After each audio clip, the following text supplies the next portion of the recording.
Welcome to Soccer Morning on World Soccer Talk. Here's your host, Jason Davis. Good morning, everybody. Happy Tuesday. Welcome into Soccer Morning. WorldSoccerTalk.com. We are live. We are on the air. It is a big day to talk soccer in America because soccer is on the rise in America. Soccer is getting bigger every day in America. I don't know. I was going to go on some patriotic-themed soccer thing there, but I'm not going to do that. Instead, I will set us up for today. Jonathan Tannenwald from Philly.com will join us in just a couple of minutes. He is in Canada. He has partaken in the United States women's national team victory over Australia, or he has witnessed it firsthand.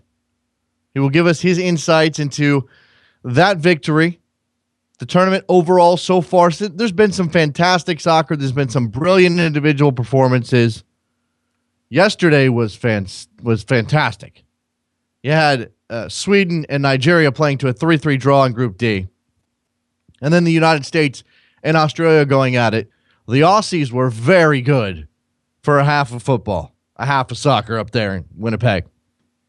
If not for Hope Solo, one controversial Hope Solo, the United States may have been in big trouble. Megan Rapinoe, 2 goals. Christian Press with a goal. The United States women's national team starts off unimpressive for a lot of it, but it doesn't matter. You get the 3 points, and that's what matters. Top of Group D after one match. Sweden on Friday. Gigantic game against Sweden on Friday. I will be on the air at Rabble.tv talking about that game. So you should join me at Rabble.tv to talk about that game. 7:45 Eastern. P to the T. Yeah, I believe that's right. We had some comments from President Barack Obama yesterday about FIFA. I got some of that here. With respect to FIFA, I cannot comment on a pending case by our Attorney General.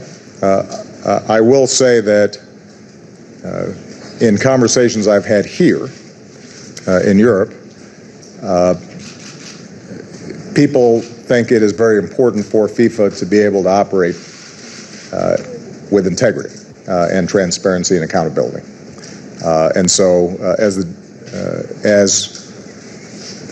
the investigation and charges proceed, I think we have to keep in mind that although football, soccer, depending on which side of the Atlantic you live on, is a game, it's also a massive business. It is a source of incredible national pride. And people want to make sure that it operates with integrity. The United States, by the way, since we keep on getting better and better at each World Cup, we want to make sure that a sport that's gaining popularity is conducted in a upright manner. A couple of interesting things there, mostly that he called it football to start with. Obviously pandering to the crowd there. And where was he exactly? He was at the G7 summit in Germany. There you go.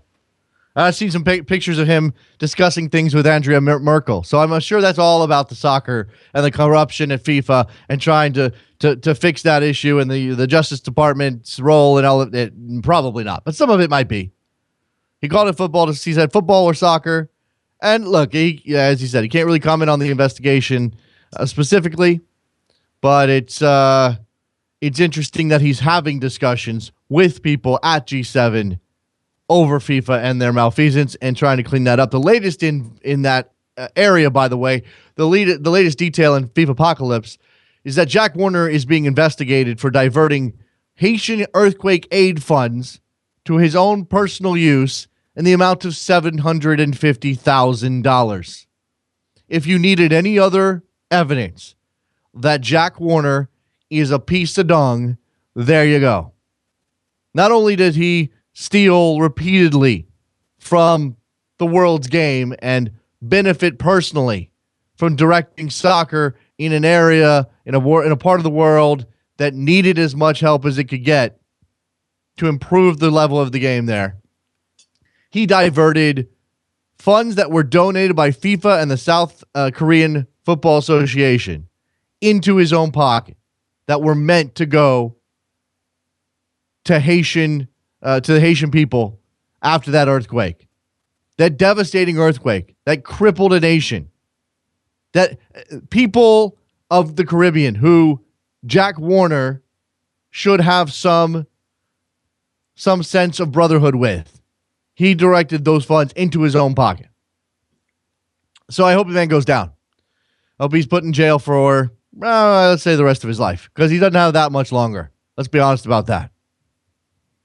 Big news out of the District of Columbia. Remember, we talked last week about how DC United officials were meeting with Virginia officials, including Governor Terry McAuliffe, and officials from Loudoun County, Virginia, which happens to be where I'm sitting right now, over a possible move of the stadium plan to Loudoun County, which is an exurb. We're not even talking suburb, really. We're talking exurb. We're talking an hour to DC, 40 miles as the crow flies. That's what I meant to say. You put all that to rest. The District of Columbia has reached a final deal with DC United over the Buzzard Point Stadium plan. There's been some moving of responsibility when it comes to cost overruns. They're talking about the eminent domain issues that still impact getting all of the land necessary to build the stadium. They set a timeline that the team wanted to get done, and it looks like this is going to squash any notion that DC will not be playing in the District of Columbia for the foreseeable future. This is good news. This is good news for DC United. It's good news for MLS. It's certainly good news for soccer fans in DC, because as much as I would love to have DC United in my own backyard here, that's just not the way to go for the future of that club. This is not news, but we'll go ahead and mention it here. Jurgen Klinsmann comments to a German paper saying that he believes that MLS needs promotion and relegation. I got up at 6:30 in the morning to see their final match of the season in Paderborn. He's talking about Stuttgart. That clubs like Stuttgart were down there shows how close the Bundesliga is, how much quality it has. The thrill of the relegation battle is non-existent in the U.S. League. The risk for club investors to all of a sudden play in the second league would be too high, but the sporting side would benefit from it. Our players from Europe know that. That furthers our national team. Something is at stake week in, week out. Be at the top or the bottom, you always have to perform. This is not new from Jurgen Klinsmann. And if he, whether or not he is right on the sporting side, and I would argue he's probably right on the sporting side, doesn't matter. Not going to happen. It's fine for him to talk about it. I don't think his individual pressure is going to convince anybody that's invested millions of dollars in Major League Soccer that it's time to institute a promotion and relegation plan. Maybe, hold on, let me get in my time machine. 2065. That's when it happens, people. I just figured it out. 2065. That's when promotion relegations happens in the United States. We can put the issue to rest. Let's take a break. When we come back, Jonathan Tannenwald from Philly.com covering the Women's World Cup in Canada. He'll give us his insight into the U.S. Start to this campaign. Don't go anywhere. Soccer Morning. WorldSoccerTalk.com. You're talking too loud, but I can't hear you calling.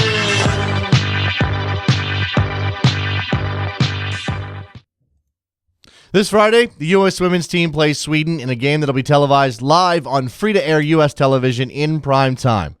It'll arguably be the most competitive game from the first round of the tournament, and I'll be sharing my thoughts and opinions about the clash live on Rabble.tv. You can join in too by posting your questions or observations in the comments section. Plus, I'll be talking you through the game as we watch two of the best teams in the world compete on the field. With Rabble.tv, the concept is simple. All you have to do is tune into the broadcast on TV, press the mute button, and then head over to Rabble.tv to listen to me sharing my analysis. And if you have an iPhone, install the Rabble TV app today and add a comment to the broadcast message board. Then listen live via the app on Friday. So mark your calendars for Friday, June 12th at 7:45 Eastern. Celebrate the U.S. game against Sweden by cheering on the red, white, and blue with me live on Rabble.tv.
Welcome back to Soccer Morning on World Soccer Talk with Jason Davis. Let's talk some Women's World Cup with our friend Jonathan Tannenwald, live from Winnipeg.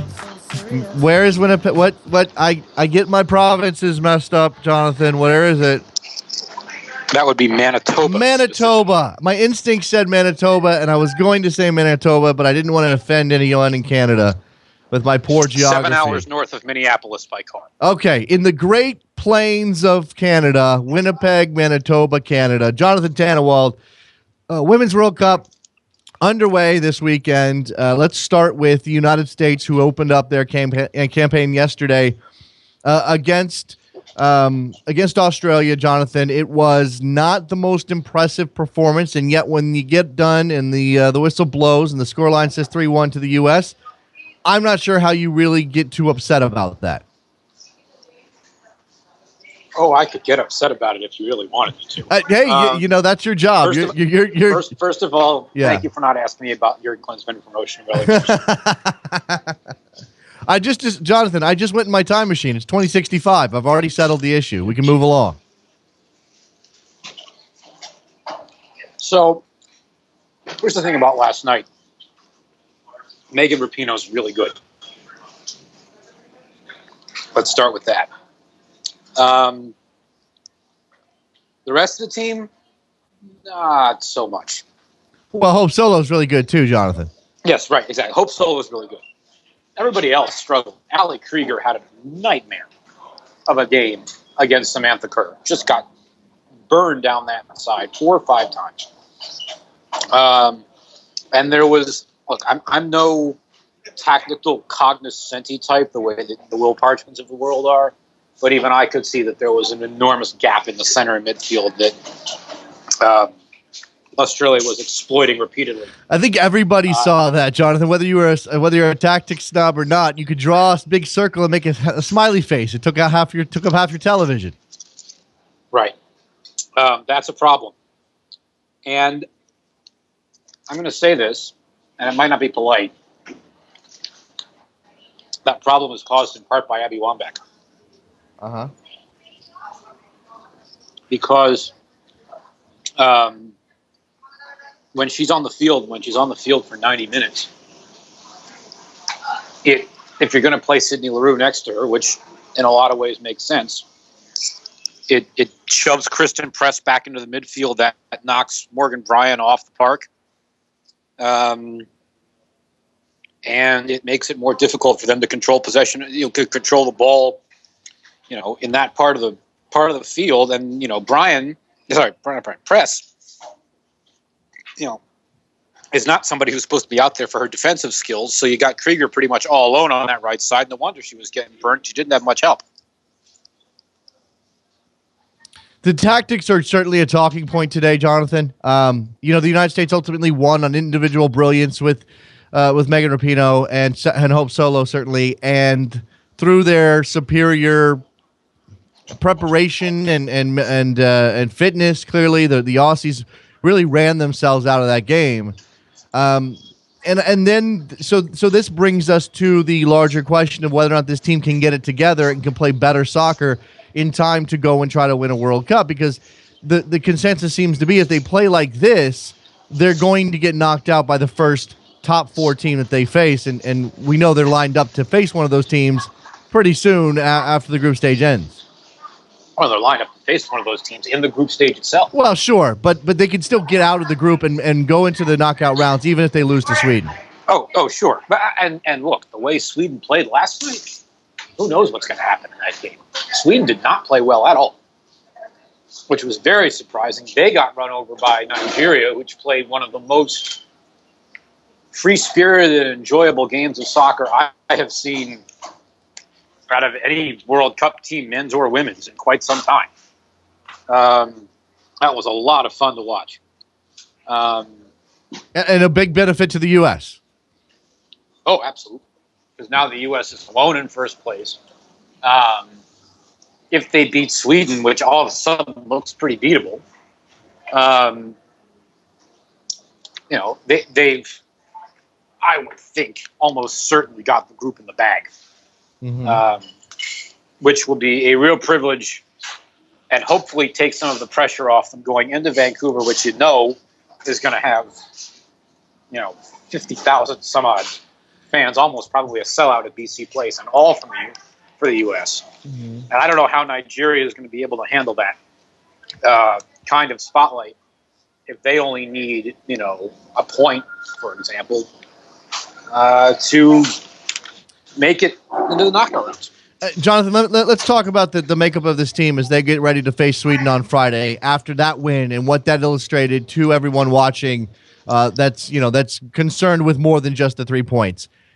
A couple of names come to mind as potential. Well, first of all, Alex Morgan, if she can get fully healthy. I don't know that's possible, and I would love to get your insight there.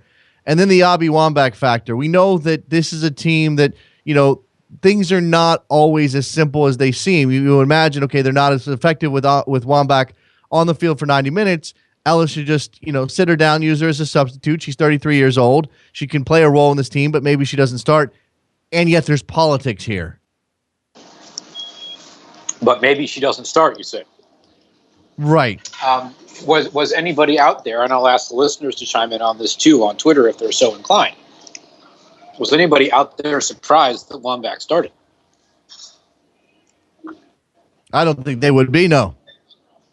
Okay, well, I was a little surprised that she went all 90 minutes. But,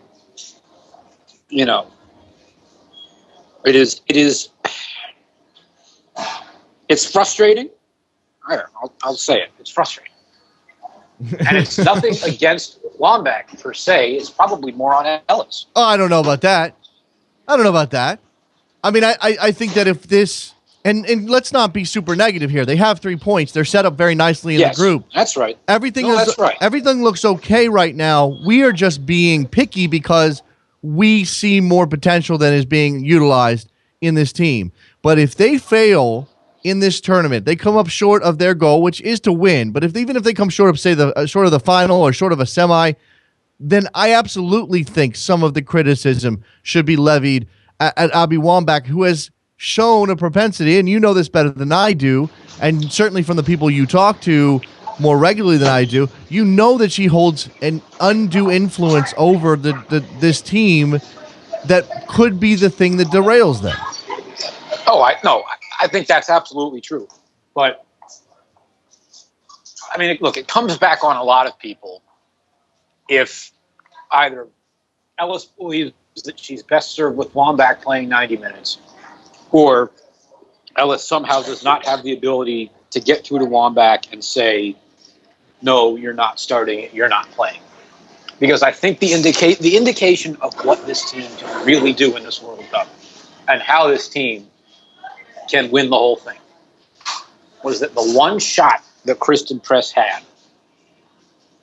to really play striker in the game, the one moment where she came up the middle, LaRue sort of hitting the Australians with a taste of their own medicine, as I wrote in my game recap for the Inquirer, just got free on the left side, blew off, threw the Jets down, squared for Press, and in what Press said was a moment of 100% instinct, she hit it first time and into the corner and let it win. Mm-hmm. Let's see more of that. And it's a little tough to see more of that when Wambach's playing the place on the field that makes a lot of sense for Press to be in. Okay, let's come back to another element of this team that I've seen discussed a little bit. Jonathan, you give us in your insight here on, again, from the people that you've talked to and maybe from what Ellis has said in the aftermath of that win. The issue seems to be, again, that large gap between the midfield and the back line. There's no one there covering that space. There's no one protecting that back line. How does Ellis address that? What would your suggestion be? What have you heard as the possibilities? My suggestion would be that the horses left the barn. Because I'm not entire. I mean, look, of the players that they have on the roster, Shannon Box is the answer. But I don't think that the true answer is on this roster. That's too bad. Look, there are ways to do it, but it might mean withdrawing Carly Lloyd a little more instead of withdrawing Lauren Holiday. Because Lauren Holiday is not a defensive midfielder, truly. Jill Ellis is trying to make her into one.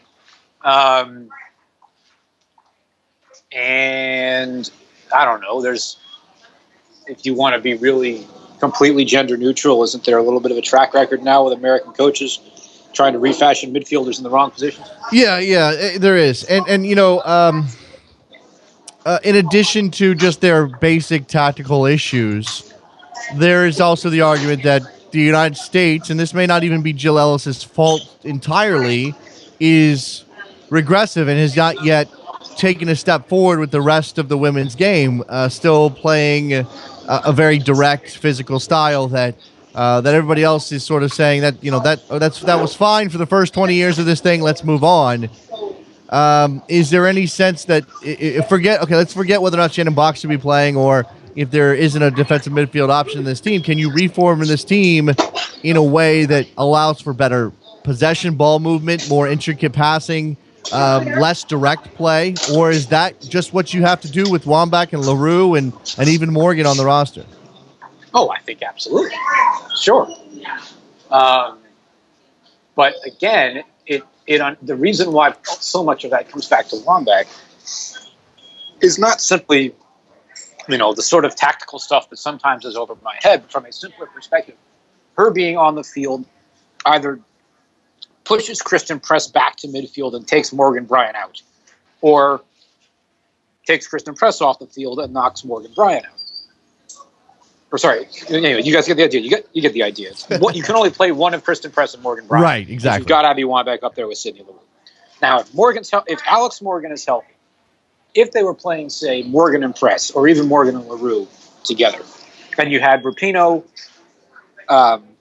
Holiday, Lloyd, and Bryan as the four in the midfield, there's enough possession skill in there. Maybe not a lot of, there might not be enough defense, but there's still enough possession skill at least to keep the ball for a while and have that be a form of defending in and of itself as well. It looked to me yesterday as if there was no concern for now. I imagine they had the possession advantage over Australia, but it did not look to me like there was any concern in trying to slow things down and hold on to the ball and probe the Australian, because it just didn't look like they were being very smart about it. It was very much, let's rush up the field.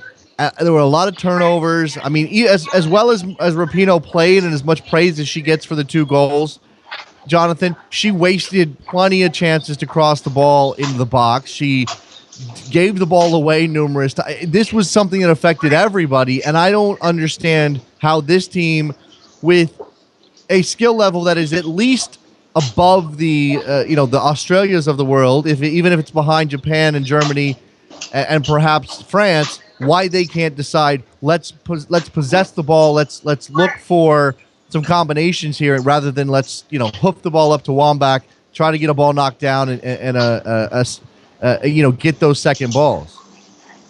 Well, I think Rapinoe herself said it last night. I'm going to read a quote from her. We can be a lot better in possession and a lot more confident on the ball. We got caught going long when we needed to settle down. Jill Ellis said, I didn't think we played with a rhythm and sense of calmness. Well, Okay, how do you make that happen?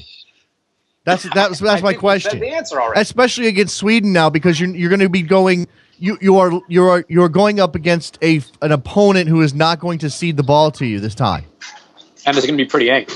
Well, that's really that needing too. to win the game. That too. I mean, and it's going to be fascinating to see because again, the Aussies score 1 goal, but we can certainly argue that the back line did not play well. They were hung out to dry by a midfield that was MIA. And now you go into a game against a Sweden team that gave up 3 goals to Nigeria, is going to be anxious to try to shore things up. Is this going to be? Are we going to see a stalemate sort of match, 1-0 on Friday? I think it's possible. And it could lend itself to a situation that I think we saw some of last night, to go back to a point you made a moment ago, which is possibly Rapinoe feeling like she had to do it all herself. And I got a little bit of that sense with some of the shots that she was taking and things like that. It's a fascinating team to watch. Look, starting off with 3 points is a good thing. They needed especially in light of the draw earlier in the day, to have 3 points going into the second round of games is massive for the United States.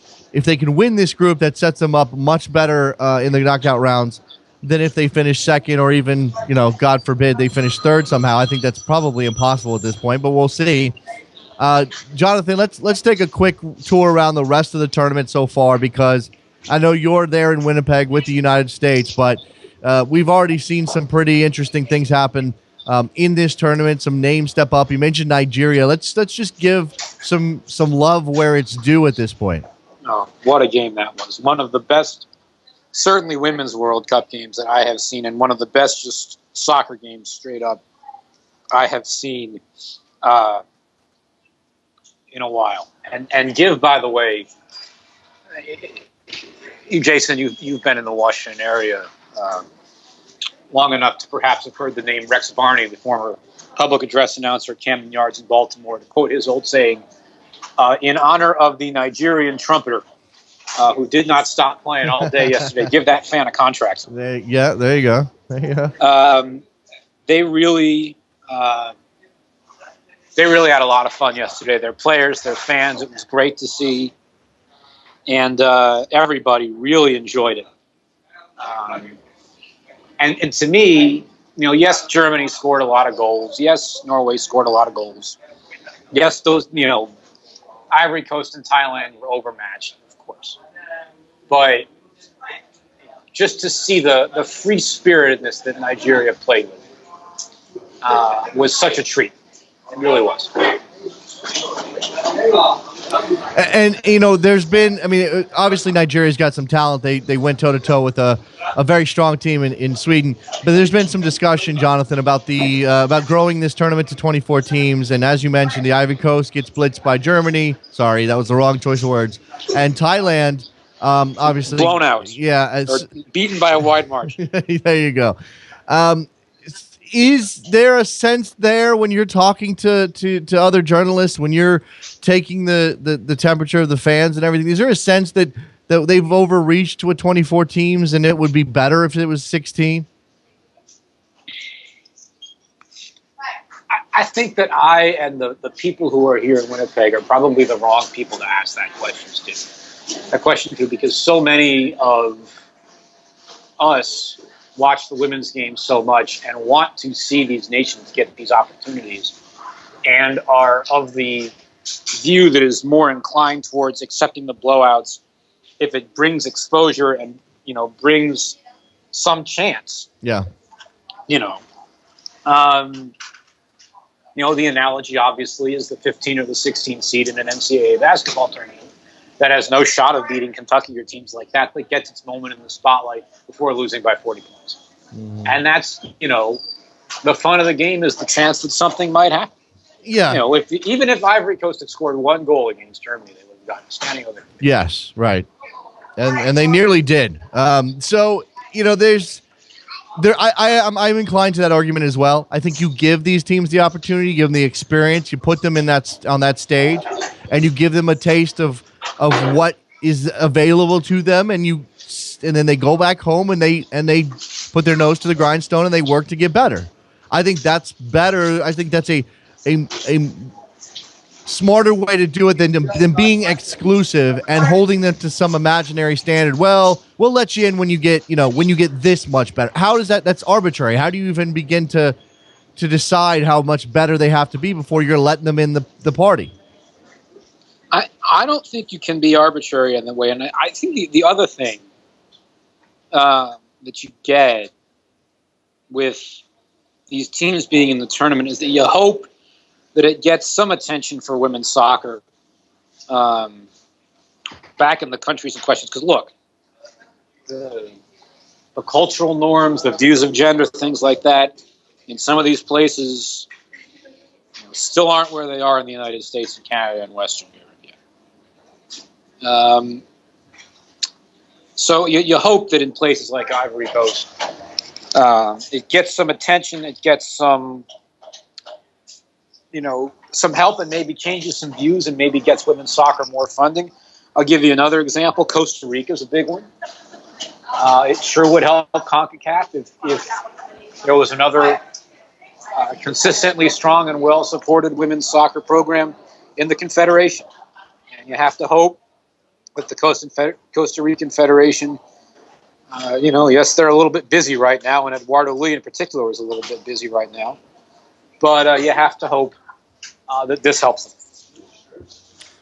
It would be nice to really have the potential for a major upset here. I suppose if Nigeria had actually finished that off and beaten Sweden, that would have counted. Jonathan, are we in line for any of those anytime soon? If England beats France, how much of an upset is it? Mild. I think that's a mild upset.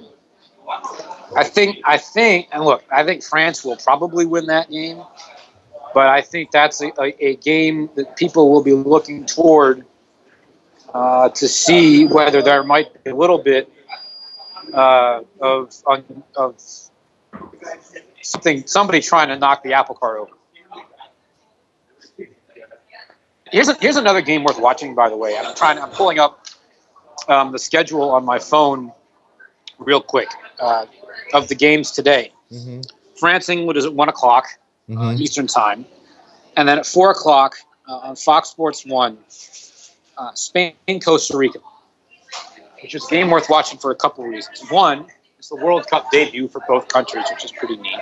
And two, Spain has a really legitimate, serious superstar in Veronica Boquete. And she's a player who I think a lot of folks are going to want to watch. And if Spain can play well today, get a win, get some confidence, they're going to play Brazil on Saturday at 4 o'clock. Mm-hmm. And Brazil is getting old in some key aspects of their team. They've, underperformed a number of times in recent Women's World Cups, and I wonder if Spain might be able to take a swing. It's gonna be fun to see her play, Boquete play, and what I've loved about this so far is, look, we know Marta's good. We know, even Megan Rapinoe, we know she's excellent. We know some of these stars, but to see Davana from Australia play as well as she did, she was brilliant. Bachmann yesterday for the Swiss unfortunately they lost to Japan on a penalty, but the Swiss gave Japan all they could handle, and Bachmann was amazing. That game was a lot closer than anybody thought it had any right to be. And the Swiss get a lot of credit for that. Let me give you one more game to watch on Monday, June 15th, so next Monday. Netherlands, Canada. I think people saw Viviane Miedema a bit in the Dutch opener against New Zealand. I think Canada's got to be a little careful in that game. They were clearly very nervous playing against China. Mm-hmm. And if they can't get settled down and get in a rhythm, that game's going to be real tricky. Last thing here before I let you go, Jonathan, so you can go enjoy your crullers or bear claws or whatever the heck is on the menu up there at the Tim Hortons. Abby Wambach is probably the only person at this point still going at the turf issue in a major way. She's got comments about the turf. It's kind of a nightmare. It affects everything. The way the ball bounces to the turf burns, blah, blah, blah, blah, blah. Is this just going to be a continuing thing for her, or is this going to rise up as an issue for everybody else? It didn't seem to be. Well, I'm sure it's no fun, and I know it's really hot down there in some of those cities. It doesn't seem to be an overriding issue for these countries. I was unfortunately on a tight deadline last night. I was trying to get Kristen Press, and Wambach was swarmed by so many reporters in the mix zone that I couldn't really get up to hear what she was saying. But the turf thing to me, look, I wrote this on my blog a couple days ago. It's settled and everybody knows it, and you're just going to have to deal with the bouncing, the turf burning, the effective sliding on it, whatever else. The big thing now, and this came up on Sunday during the Norway-Thailand game, was the heat. Playing in the afternoon in the sun, with the sun coming right down on the artificial turf when the air temperature is in the 80s and the surface temperature gets up. I think Fox said it was somewhere around like 130 degrees or something like that. And Melissa Tancredi, the Canadian star, expressed some concern about that in the lead up to the game. And that to me, look, these players are used to playing artificial turf. They're never going to admit it because they don't want it, but they do it all the time. The bounce is the bounce.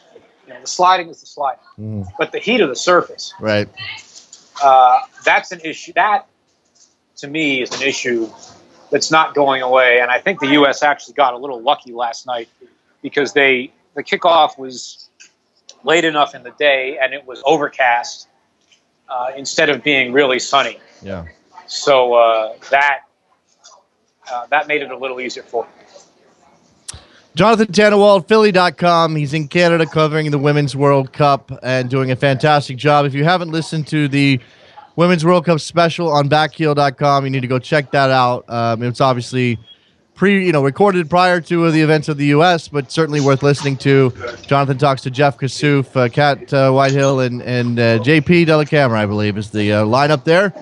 Jonathan, enjoy your time. Hopefully we'll get a chance to talk to you very soon and continue to cover the Women's World Cup with you. I am doing my best to find things here to enjoy. All right, I'm being told that the maple dip is what you're supposed to get, so I guess you're getting a maple dip? I'll try to find it. All right, there you go. Jonathan, appreciate it, sir. Let's take a break. When we come back, phone lines will be open. We'll talk to you about this tournament and anything else on your mind. Soccer Morning, worldsoccertalk.com.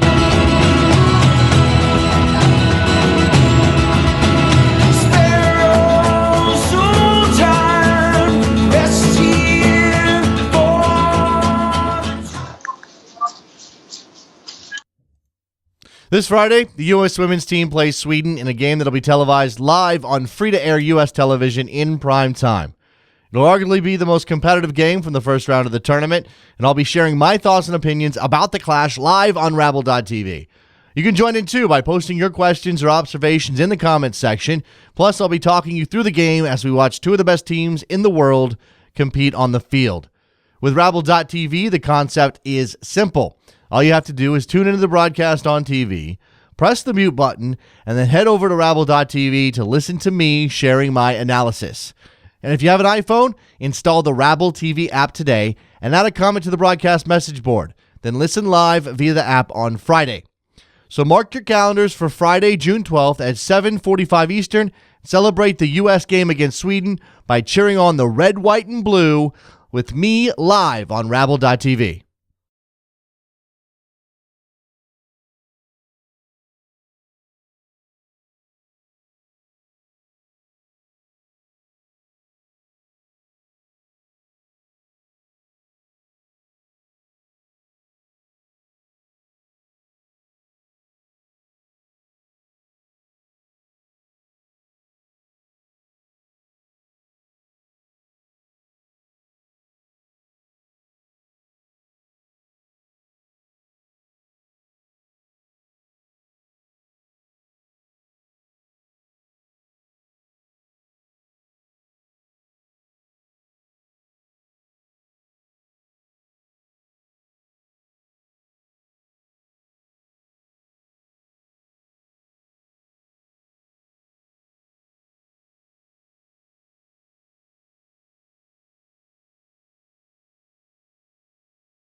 Welcome back to Soccer Morning on World Soccer Talk with Jason Davis. Back on Soccer Morning on a Tuesday.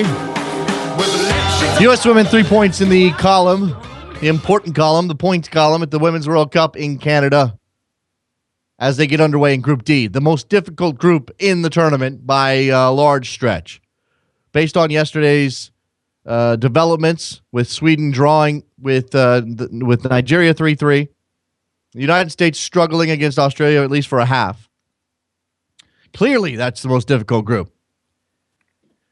The Australians, by the way, just a wee bit bitter today.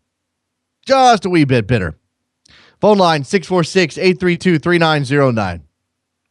And while I wait for you to line up with your phone calls on the Women's World Cup and the way the U.S. played yesterday, and how much praise we should be heaping on Megan Rapinoe and Hope Solo as a goalkeeper. Separate all that other stuff, because you know what? Doesn't matter right now. What matters is that she's the best goalkeeper in the world, and if not for Hope Solo, the United States is in big trouble last night. Big trouble. Big trouble. She kept them in that game in the first half. That's what allowed Rapinoe and Preston Rapinoe again to give the United States the win that they needed. Now, as I said, the Aussies a little salty about the way things went down yesterday. And this is from the official Football Australia website for the women's team in Australia. matildas.footballaustralia.com.au. So it's official. This is not some fan blog. This is the official website. Allow me to read to you from a piece entitled Australia vs. USA, 4 Things We Learnt by staff writer. Great name. Number 1, the U.S. certainly like to talk a good game. Well, I'm sorry. Wait, I forgot the subheading. Number 1, the U.S., well, they just aren't that good. The U.S. certainly like to talk a big game. The reality is that they play a fairly rudimentary, bog-standard 4-4-2. We're short of ideas going forward and outmaneuvered tactically. Play it long and look for the head of Wambach. Seems the default game plan for a team stuck in the past.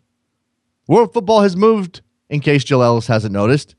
U.S. were outplayed by a better, smarter, footballing side, who were also without 2 certain starters in Polkinghorne and Keeper Williams before the Aussies ran out of gas. U.S. relied on the individual brilliance of Megan Rapinoe to win them this game, and Hope Solo in the U.S. goal saved the Americans on numerous occasions in front of a vocal home crowd in Canada. If it wasn't for this world-class keeper, this could have been a different result. Now, I'm not saying that any of that is wrong. In fact, I'm not mad at you for this. This is not wrong. The United States is stuck tactically in the past. It does seem to be play it long and hope to find the head of Wambach. It does. It seems that way. I can't hate on this. I mean, it's salty as hell. It is really, really salty, but you really can't argue with any of this stuff. I don't think you can. Before I get to number 2, let's go to Daniel in Atlanta. What's up, Daniel? Hey, Jason. Good morning. Good morning, sir. Hey, I was just calling to see. I was just calling to ask about the women's game, and do you think that FIFA is ready for a woman president? Yeah, absolutely. There's no reason that FIFA can't have a female president. No reason at all. Now, I don't know that all the crusty white people would have crusty white men would be great with it, but FIFA absolutely could have a female president. Why not?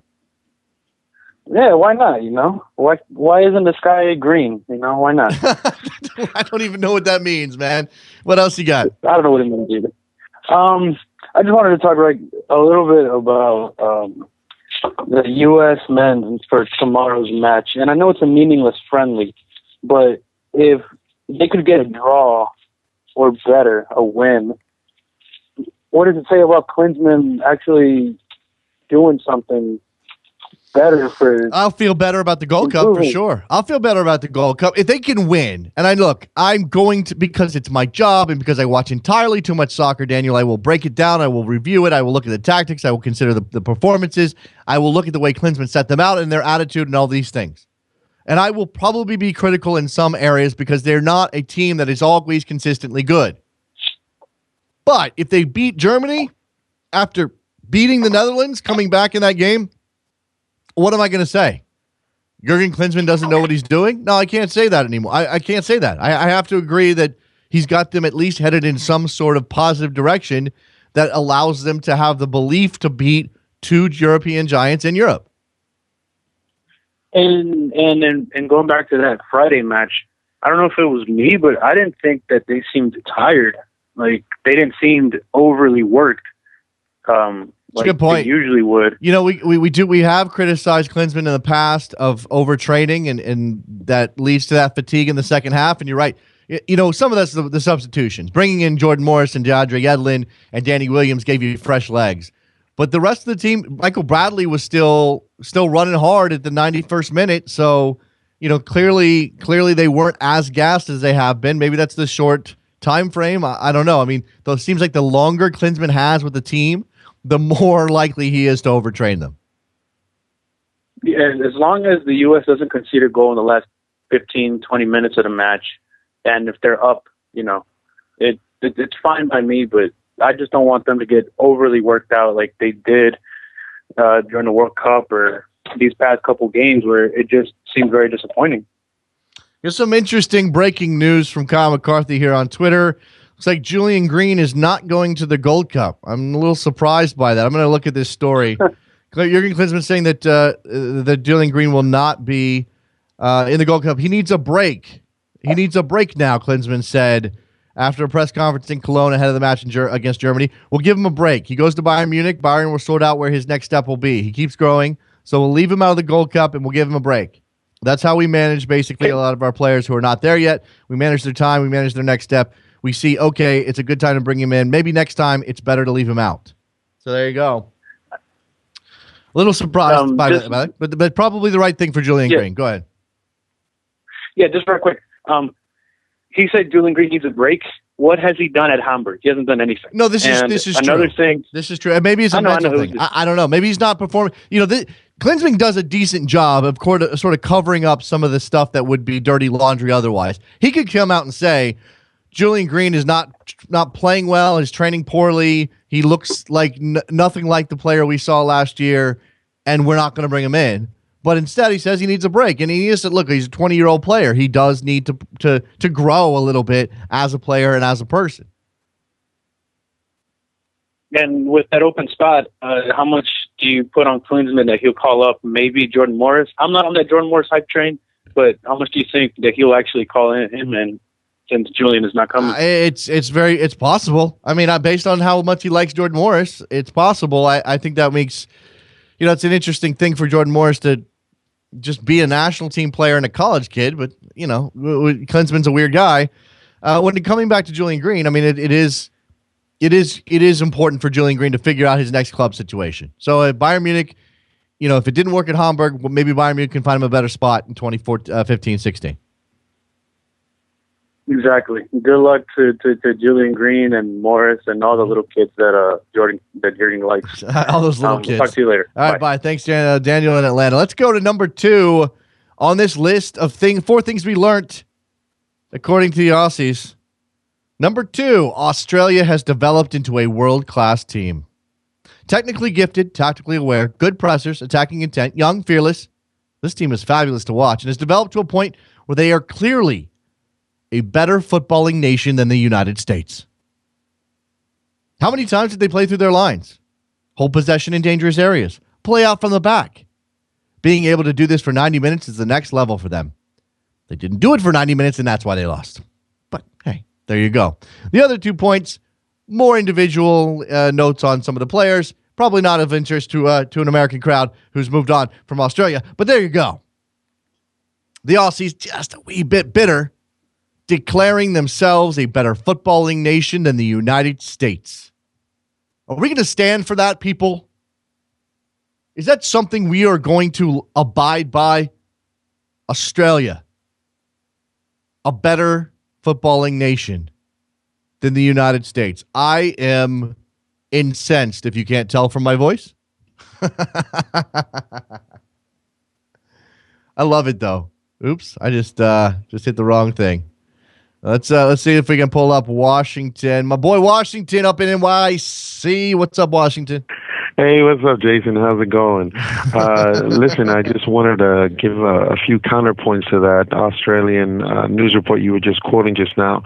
I want a counterpoint for every point that they have. You know, point one, my counterpoint is 3-1. Point two, my counterpoint is 3-1.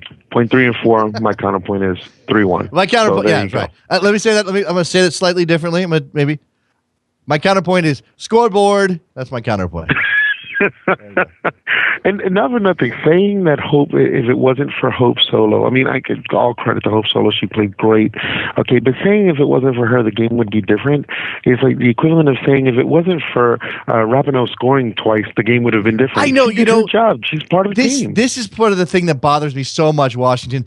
In the world of soccer, we are so quick to sort of discount the goalkeeper as part of the team, as part of what makes the team good or bad or whatever. It's like he or she is so separate that if there are a couple of great saves, like that somehow doesn't count as part of the team performance. It's so weird. Exactly. It's so weird. And I hate it when that happens. I hate it. And I hate it when they do it to Tim Howard all the time. In the last World Cup, they would say, "Oh, if it wasn't for Tim Howard, well, he's part of the team. He's part of the team. Hope Solo is part of the team. Part of the team." One other thing I wanted to point out: the last time I called, you had asked me, "Oh, if I was excited or if I had heard about the rumors about Pirlo and NYCFC," and I told you I don't get excited, and this is the reason why. Did you read yesterday's Guardian? He's dismissing even coming over to MLS. I know. I talked about this on the Sirius show yesterday, I think, briefly. But that's the thing, look, I have to go back and read the story. I don't know what the direct quotes were, and obviously they're translated. So what we have is the rumor starts, he's coming to NYCFC. He's already agreed to a deal. And then it goes, okay, wait a second. Now the Aussies are interested in bringing him down there, and they're going to send some people to Milan. I actually saw that on Twitter. And then it's, he's denied that he's going to NYCFC, and yet I still see stuff bouncing around that says he's very likely to go, or he could go, or he's considering it. I mean, I don't know. This is the reason why I don't get excited. It's kind of like the stadium. You told me once, until you see a hole in the ground, don't get excited. Until I see him actually on the pitch with an NYCFC jersey on, I'm not getting excited. These are my credos or whatever. I don't know. These are my rules for getting too excited. One, as you said, holes in the ground for stadiums, or shovels in the ground. Even that doesn't necessarily always mean a stadium's going up, but let's say shovels in the ground for a stadium, and a press conference in which the player is either holding up a jersey or a scarf. Those are the only ways that I know those things are actually happening. That's I when can go with that. Yeah, there we go. Washington. Take care, Jason. Appreciate the call, man. There you go. Washington up in New York. It's 646-832-3909. I'm just still so thrilled by this Australian response. And again, I don't want to seem like I'm patronizing the Aussies. I'm not.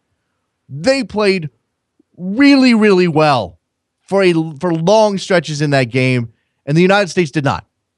And maybe if the Aussies are a little bit better with their finishing, maybe if the United States doesn't have Hope Solo, and again, she's part of the team, she's part of what makes them great, then they might win that game.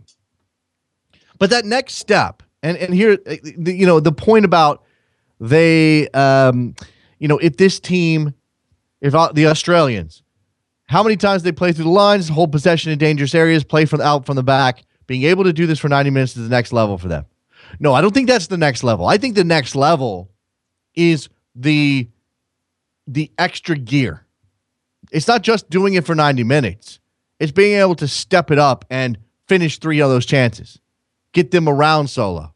It's making the United States pay for playing that poorly. That's the next level. And that's the difference between the top echelon of women's soccer and the second echelon of women's soccer. And the Australians are clearly in the second and moving up rapidly, at least with this young group of talent. And they have some Incredibly fun, incredibly speedy players. And I liked watching them play. And that was a great goal that they scored. It was a terrible defensive effort by the United States, but it was a great goal that they scored. The United States has that extra. They've been there before. They know how to get it done. They have that extra gear. They have Megan Rapinoe. That may not be enough against Sweden on Friday. And it certainly may not be enough when they get to the group stage. I'm sorry, the knockout stage. And it may not be enough against Nigeria based on what we saw from them. That's a good attacking team. They might punish the United States. 646-832-3909. Bill in Queens. What's up, my friend? Hey, Jason. Watching the USA game last night, a couple of the color commentators had noted how Abby Wambach was a little rusty. Do you think that kind of if this level of play continues, do you think her decision to sit out this first half of the NWSL season will prove to have been a mistake, that she perhaps could use the extra reps and risk the possibility of getting injured and missing some of these games? You know, the U.S. plays enough that I don't know that reps is really the issue. You know, she did not look sharp in that game. Maybe you could make that argument. I mean, it's so tough to know, Bill, but she did not look sharp in that game. And at one point there was a set piece where Rapinoe put the ball exactly where it needed to be on the back post, and Wambach whiffed. Wambach just absolutely whiffed, and I was very surprised by that. Yeah, I mean that was one just watching on TV where you just see it going and it's like, oh, perfect, this is a goal right here, and that's not a shot that I'm used to seeing Abby Wambach miss. So I mean, you know, obviously she knows better than anybody else, you know, what she needs going into this tournament. But like you just said a minute ago, with the quality opposition that we're up against in this group alone, we certainly, you know, there may come a game where we can't afford to miss shots like that. Yeah, I think that's going to happen sooner rather than later. And you know what's interesting is, and what I'm afraid of, Bill, is that if this goes sideways at any point, and it certainly could against the Swedes, against the Nigerians, or even in the knockout rounds, this goes sideways, and Abby Wambach is identified as part of the reason it did, because either she's not playing well or the tactics from the team are not effective because of her presence, then we are going to have a full reckoning on her influence in this team. And, you know, people who know this team will tell you that, you know, the ouster of Tom Sermanni was not, not the best look for the program. And that's nothing against Jill Ellis, who is, you know, innocent in that situation. But if we're gonna have like if we're gonna do the autopsy of the U.S. Women's National Team, if they fail to get where they want to get in this tournament, it's not going to be pretty. It's gonna hurt. Indeed, man. And real quick, this week's also started a Copa America. Who you got winning the whole tournament? You know, I have to go read and to see what Tim Vickery says, because I'm a little behind the curve. I'm pulling for Chile, man. Chile's never won. You know, they're my team. They're the host nation. So yeah, you can root for the host nation. I don't think there's anything. I mean, I don't know who my pick is, but I will root for Chile, absolutely. And I'm always I'm always rooting for. You know, I'm rooting for the lesser South. Like Venezuela is always somebody I root for a little bit, because soccer is only now becoming a thing in Venezuela. And, you know, forget the politics of it. That's a baseball country. I like when baseball countries do well in soccer. Awesome, man. Well, thanks again for taking my call. Here goes take care, man. Bill in Queens, 646-832-3909. Stick around for a while. Take more of your phone calls if you have anything. I got a couple people hitting me up on Twitter with the Jack Warner news, which I did address at the top of the show, but I'll recap here. Jack Warner, who, if you thought Jack Warner can't get dirtier than he already is, we already know he's a scumbag. He just is the worst. If you didn't think Jack Warner could get any worse, here comes the news that it looks like he embezzled money meant to help the Haitian earthquake victims. That FIFA, the South Korean Federation, made a gift of $750,000 in total. I think it was $500,000 from the South Koreans, $250,000 from FIFA. They sent it along to Jack Warner, and he took it. He just flat took it. And that's mind-boggling. We're not talking about football money. We're not talking about, hey, let's go build a field here for the kids, which is bad enough. You taking money from a field for the kids, that's bad enough. But now you are taking money that's meant to help people whose lives are on the line, who are suffering from famine and polluted water because of sewage lines and not having a roof over their heads or oh my God, it makes you angry. You know, so much of this had been comical to this point, especially if we imagine that some of this is victimless crimes. I mean, it's money that FIFA was making, the $10 million bribe, for example. FIFA money going into somebody else's pocket who works for who's part of FIFA. They're all corrupt. They're all jackasses. Whatever. It's hilarious.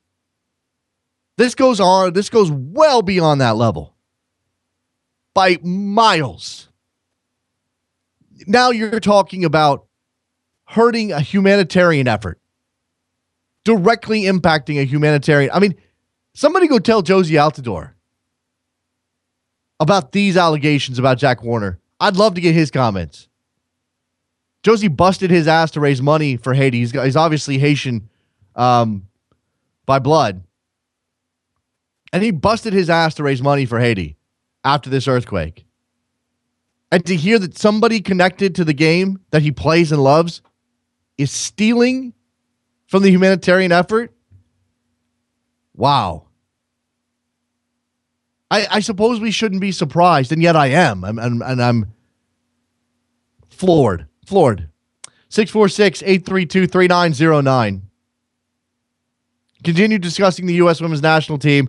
That's the big story right now. I know you got the U.S. men playing Germany tomorrow.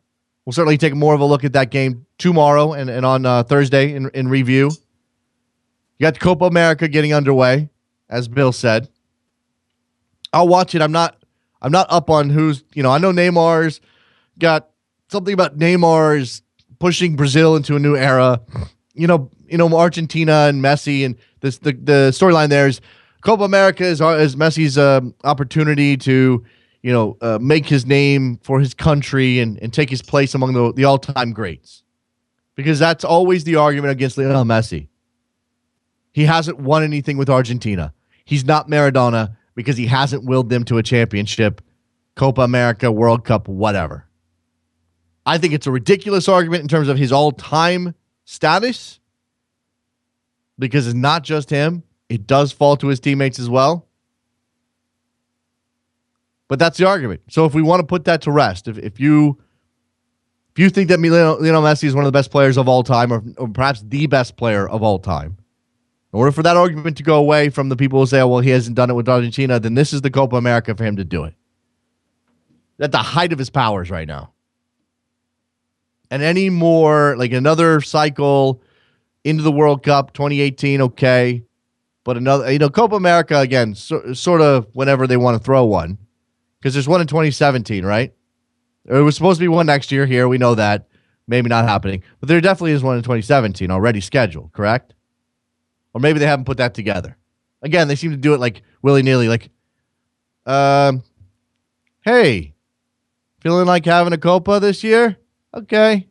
I'll get my boys and we'll pick some stadiums and go have some fun. Seems to be the case. All right. You guys seem to be done. So I will take my leave as well. Good show today. Jonathan Tannenwald talking about the Women's World Cup. Good stuff. And again, go check out his World Cup special, his Women's World Cup special on backheel.com.